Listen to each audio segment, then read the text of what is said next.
Utiliser l'IA, ça peut être écologique.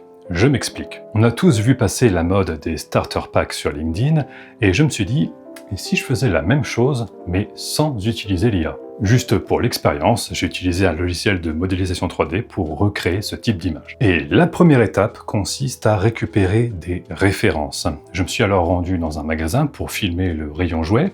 C'est assez bizarre dit comme ça, j'en conviens. Mais ça m'a permis de mettre en avant quelque chose que l'IA fait extrêmement mal. Les starter packs ne sont pas du tout crédibles. Le rendu est soit trop réaliste, soit trop inspiré des films d'animation style Pixar. En aucun cas, la figurine ressemble à un jouet, et l'emballage non plus d'ailleurs. Ça, ce n'est pas un emballage de jouet, clairement pas. On va donc garder ça en tête, et pour ne pas perdre de temps, j'ai utilisé un modèle 3D déjà fait par K-Make Toys, qui est un modèle qui permet de faire soi-même ses propres figurines et les imprimer en 3D. Ça va me permettre de facilement avoir un petit côté jouet à mon modèle, juste en faisant quelques modifs, alors merci à lui pour le boulot qui a été fait. En resculptant légèrement certains éléments, je finis par avoir quelque chose qui me ressemble à peu près, et ça ira très bien comme ça. Comme ce modèle 3D est destiné à être imprimé, j'ai dû faire pas mal de corrections, refaire les jambes et plein d'autres petits détails qui ne sont pas du tout intéressants, donc on va accélérer. Avec un peu de travail sur les matériaux, en me rajoutant des yeux, des sourcils, de la barbe et en me donnant ce magnifique teint jaune, il ne me reste plus qu'à travailler sur les accessoires. Comme je n'ai aucune inspiration, j'ai fait un clavier qui n'est rien d'autre qu'une boîte sur laquelle j'ai projeté une image de clavier trouvée sur Google Images, et j'ai aussi fait un iPad qui n'est rien d'autre qu'une boîte sur laquelle j'ai projeté une image d'iPad trouvée sur Google Images. J'ai aussi placé des mains supplémentaires, puisque c'est censé être un jouet, ça peut le faire. Je précise que dans la vraie vie, je n'ai que deux mains et je n'en change jamais.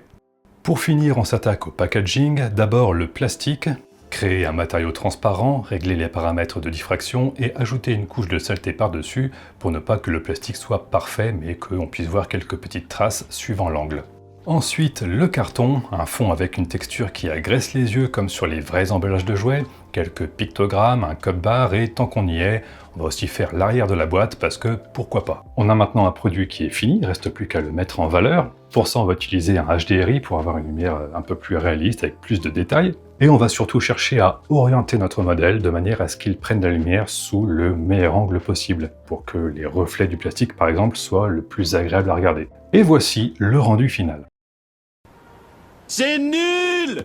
Alors il n'y a vraiment pas de quoi s'extasier puisque j'ai fait ça en seulement 2 heures, temps de rendu compris, et si j'avais passé la journée, clairement ça aurait été beaucoup mieux. Mais même avec seulement 2 heures de boulot, ce qu'il faut retenir c'est que entre la consommation de mon matériel, donc 140 watts pour le CPU, 280 watts pour le GPU en charge max, plus les différents écrans, le fait que j'écoutais de la musique en streaming pour me divertir pendant tout ce temps-là, les différentes recherches Google aussi que j'ai pu faire pour trouver des références, des logos, et puis aussi tout simplement le fait que j'ai allumé mon ventilateur pendant 2 heures parce que j'avais très chaud, et bien au final, la génération de cette image, elle m'a coûté plus de 100 fois plus d'électricité que si je l'avais fait avec une IA. Utiliser de l'IA pour générer une image, c'est pas si polluant que ça. Le vrai problème, c'est quand on a des gens qui génèrent des centaines d'images en espérant avoir la meilleure image, alors qu'ils auraient pu avoir ce qu'ils voulaient tout de suite en 3 ou 4 essais, mais qu'ils ne maîtrisent pas assez l'outil pour avoir vraiment ce qu'ils veulent tout de suite. Et bien sûr, les gens qui utilisent l'IA pour tout et n'importe quoi, ou alors qui en abusent pour suivre un effet de mode. Oui, l'IA consomme, mais suivant l'utilisation qu'on en a, ça peut être parfois plus efficient de laisser l'IA travailler. Évidemment, le produit final n'est pas comparable non plus. Là, dans ma scène en 3D, j'ai 100% de flexibilité. Si je veux faire une animation, par exemple, il n'y a pas de souci.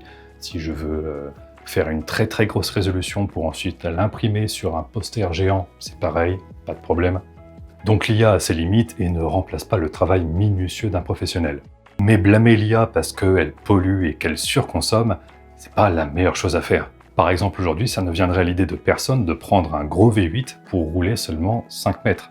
C'est juste du bon sens. Le vrai problème, ce n'est pas l'IA, ce sont les utilisateurs. Alors évidemment, comme je sais que personne ne regarde les vidéos jusqu'à la fin, je me suis dit je vais faire très court et j'ai pris pas mal de raccourcis, désolé. Mais il n'y a pas que plus de watts ou moins de watts qui font que c'est mieux ou moins bien. Il y a plein d'autres choses à prendre en compte. Il faut prendre vraiment en compte toute l'empreinte, donc il y a beaucoup de facteurs dans la chaîne. Mais j'avais envie de tenter l'expérience et je me suis bien amusé. Maintenant, j'attends vos commentaires sous cette vidéo pour voir un petit peu vos avis et je suis sûr que ce sera très intéressant. À tout de suite.